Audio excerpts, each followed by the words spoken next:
Un bon article, ça ne se rédige pas en 2 temps, 3 mouvements. En tout cas, c'est l'avis de Geoffrey Le Guilcher, un jeune journaliste d'investigation de 28 ans, passionné par son métier.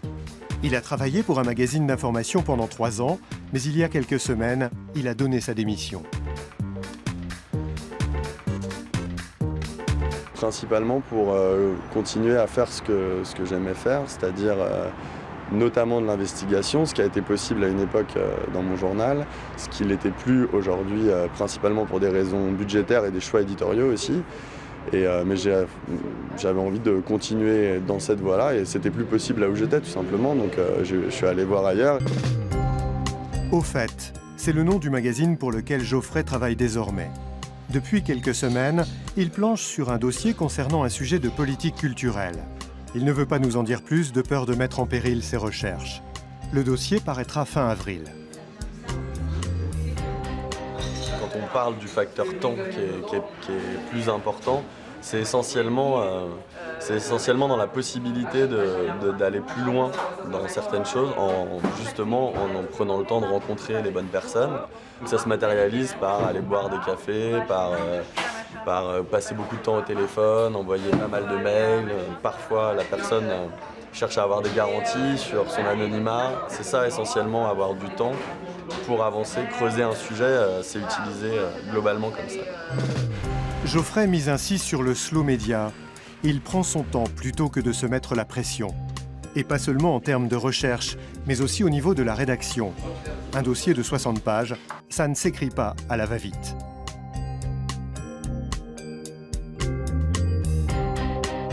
Au fait existe depuis avril 2013. C'est un magazine mensuel créé par Xavier Delacroix, ancien journaliste et conseiller éditorial, qui nous explique pourquoi, selon lui, l'heure des slow médias est venue.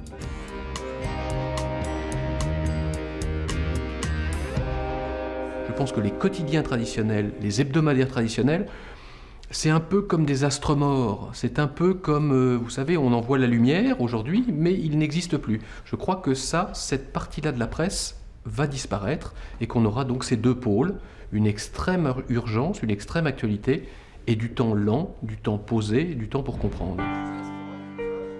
Aujourd'hui, la France compte une vingtaine de magazines de la catégorie slow média. On ne les trouve pas en kiosque, mais dans les librairies. Beaucoup sont magnifiquement illustrés et dépourvus de publicité, de véritables œuvres d'art. Jacques Floret est illustrateur. Il n'a pas tout de suite cru au succès des slow médias. C'est vrai que le concept, j'étais un peu étonné, quoi, parce que je pensais pas comme ça quand ça allait marcher aussi bien que ça a marché en gros. C'était une bonne surprise en fait. Le concept de slow média permet à Jacques de faire un travail de précision. On lui donne jusqu'à 2 semaines pour illustrer un article. Il passe parfois des journées à chercher l'inspiration sur Internet, en consultant tout un éventail de photos et d'articles. L'illustration qui en résulte exige des lecteurs un haut degré de concentration.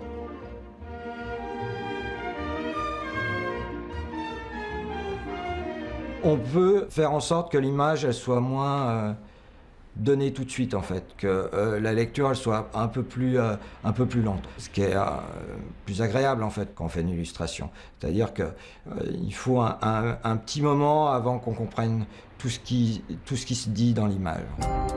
Ce type de journalisme n'est pas nouveau, mais il est de plus en plus en vogue, du moins en France. Le magazine, au fait, n'est toutefois pas encore rentable. Chaque numéro ne se vend qu'à quelques milliers d'exemplaires, entre 6 et 8 000 tout au plus. Mais un magazine qui prend son temps a d'autant plus besoin de temps pour prouver que le journalisme au ralenti peut être lui aussi rentable.